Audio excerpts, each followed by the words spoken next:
So this is the brand new Samsung Z Fold 7. And honestly, after using it for the last few days, there's a lot to talk about. After using the Oppo Find N5, I can see why Samsung has decided to make a lot of changes. Honestly, the last Fold 6 was falling behind in a lot of ways, but this time around, they've really looked at the competition and stepped up things. But how good is it really, and should you buy one? Well, that's what we're going to be figuring out in today's Day in the Life. We're going to see if this ultra-thin phone is the best folding phone in the world. Now, it's currently 9:19 and our battery percentage is at 100%. Let's get into this Day in the Life.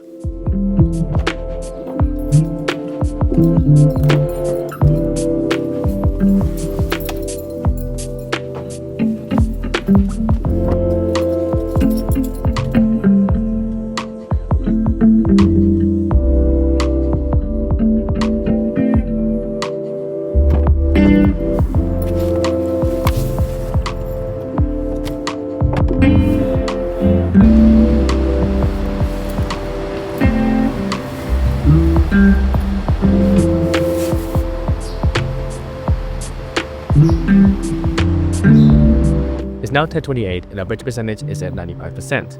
Let's talk about the displays on the Fold 7. This time around, they've changed a few things up. The inside display is now bigger at 8 inches and wider, which makes it easier to multitask and consume content on. We still get all the usual premium features you would expect: LTPO 120Hz refresh rates, a decent pixel density along with HDR10 Plus certification, and a proper selfie camera. Gone is the under-display selfie camera. Colors are good but still stuck at 8-bit. The crease is noticeable, but you can hardly feel it. And the brightness is good enough for watching under most lighting conditions at 2600 nits of peak brightness.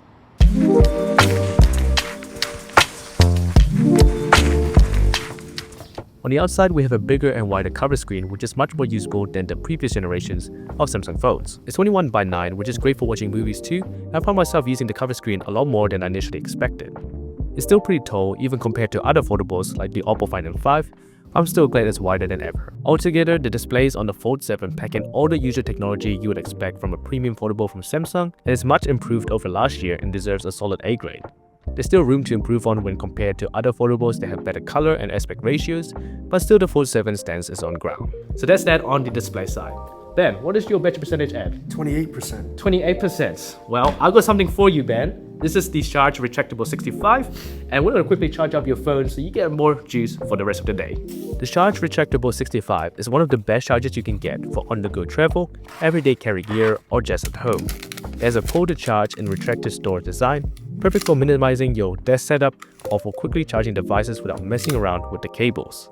It has a dual port design so you can charge 2 devices at once, and features US, EU, and UK plug types, or more with adapters like I have here for Australia and New Zealand. Fast charging is built in with 65-watt max output speeds using the Power Delivery 2.0 fast charging standard. This is achieved by using the safe and efficient GaN charging tech, which also allows for a nice compact design that looks great and fits all spaces. So if you want to check out the Retractable 65 for yourself, check the link in my description, and thank you once again to Sharge for sponsoring this video. It's now currently 12:11. Our battery percentage is now at 84%. We're here at uni, so let's get some work done.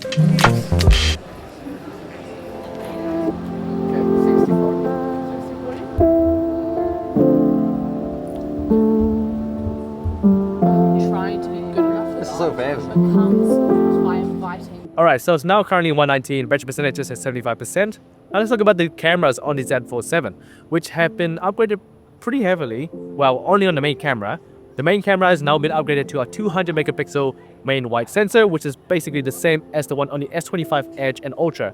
Pretty big upgrade, but the telephoto and ultra wide cameras are exactly the same as last year, so no upgrades there. But I have a feeling that 200 megapixel camera is going to make a big difference. So let's take a few photos and see how they look. Starting off with the main camera, we get some excellent detailed shots with a large dynamic range and plenty of color.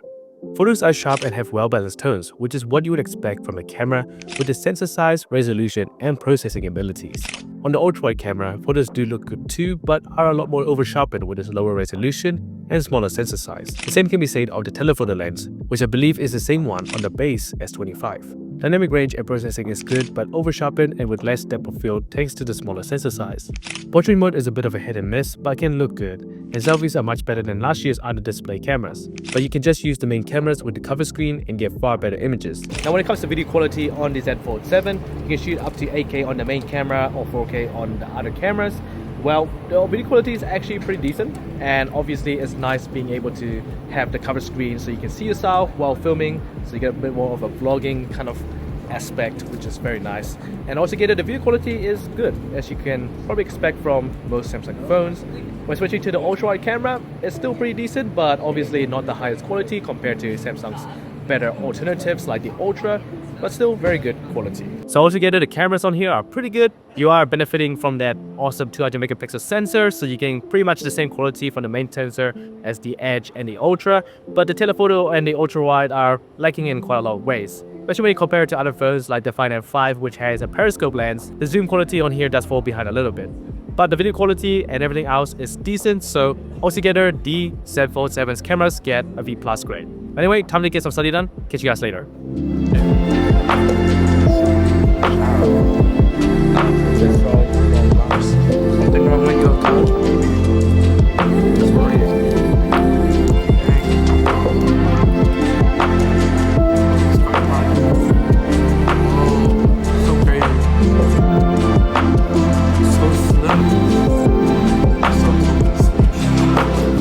Alright, so it's now 218, battery percentage is at 61%. Now let's talk about the performance on the Z Fold 7. Now the Z Fold 7 is powered by the Snapdragon 8 Elite alongside 12GB of RAM or 16GB of RAM if you're using 1TB version and UFS 4.0 storage. So altogether, that's all the things that you would expect from a high-end flagship phone, especially for a foldable phone where you're going to be doing a lot of multitasking and a lot of split screen usage, which this phone can handle it all perfectly well. So far, there hasn't been any bugs, no lags, everything has been super smooth, and honestly, everything is a breeze on this phone. Even when we play Genshin Impact, you can play on high graphics, 60 FPS, no issues, or the highest graphics if you really want to. And the only real issue is that there's a little bit of overheating. You can feel the phone warm up quite a bit, especially if you're doing a lot of videos or playing games for an extended period of time.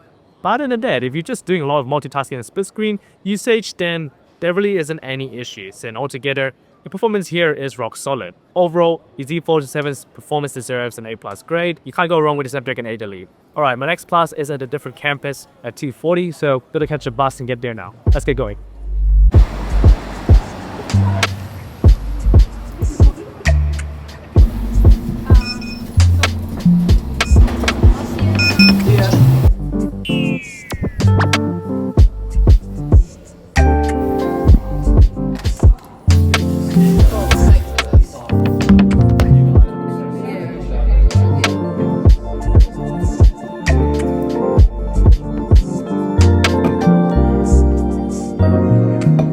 Okay, so just finished up my class. It's now 4:23, battery percentage is now at 50%. But I head off to the other campus again, the main campus, and then we're going to talk about the features, software and design of the Z Fold 7. Let's get going.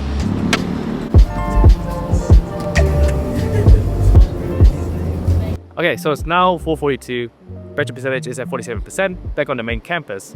Now let's talk about the features, software and design of the Z Fold 7. Now starting off with the software, both the Z Fold and the Z Flip 7s are now running Android 16 or One UI 8, and honestly, it's not too different from One UI 7. And honestly, if you're looking for the best foldable software, you can't go wrong with Samsung. I've always found that Samsung foldables and flippables have a more polished and refined software experience. Everything just works better, and while there are some apps that are still unoptimized, there are less bugs than other foldables I've tried, including the Oppo Find N5. Now in terms of the design, it's still IP48 water and dust resistant, but the glass has been strengthened, so now it's Gorilla Glass Victus on both the front and the back of the phone. And of course, we're going to talk about that thinness, which is the biggest change to the Z Fold 7. Honestly, this makes a world of a difference. It's only 8.9mm thick when it's closed, which is almost the same thickness as a regular S25 Ultra.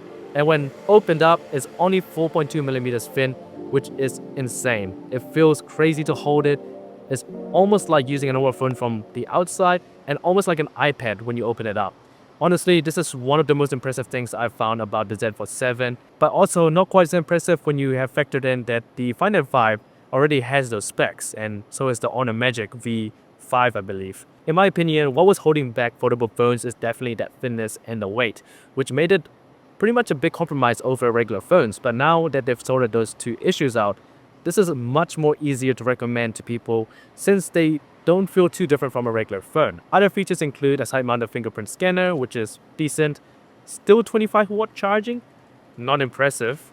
15-watt wireless charging, average. and no S Pen. Yep, this time around there's no S Pen. Altogether, the software design and features of the Z Fold 7 is super solid.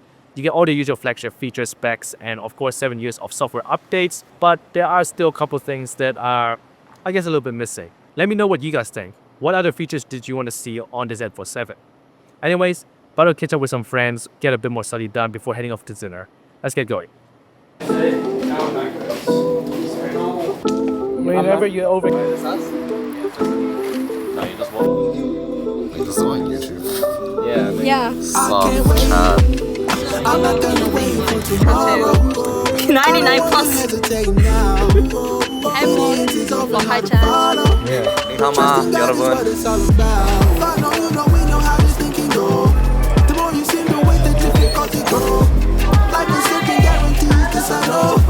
Just like how you okay, what to do?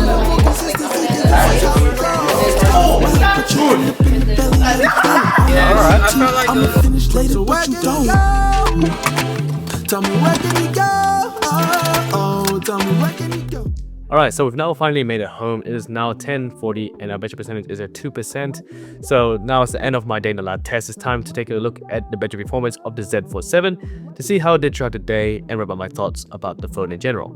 So taking a look at our battery usage, we've had a screen on time of 5 hours and 2 minutes, which is not too bad actually, but still a bit behind other competitors like the Oppo Find N5, which had a much better screen on time usage with a higher percentage at the end of my day in the live test with it. Honestly, the Z Fold 7's battery life is kind of to be expected. It's only 4400 mAh, which isn't that much bigger than last year's model, and it's quite far behind the Oppo Find N5 with its 5600 mAh battery cell. Altogether, it gets a B+, A- around that area. But let's review my thoughts about the Z Fold 7. And honestly, this device has been a really good upgrade over the Z Fold 6. So altogether, the Z Fold 7 gets an 84 out of 100 or an A- grade. And honestly, it's a great choice for anybody who's looking for a foldable phone. This time around, Samsung has really fixed those core issues that most people have had with foldables.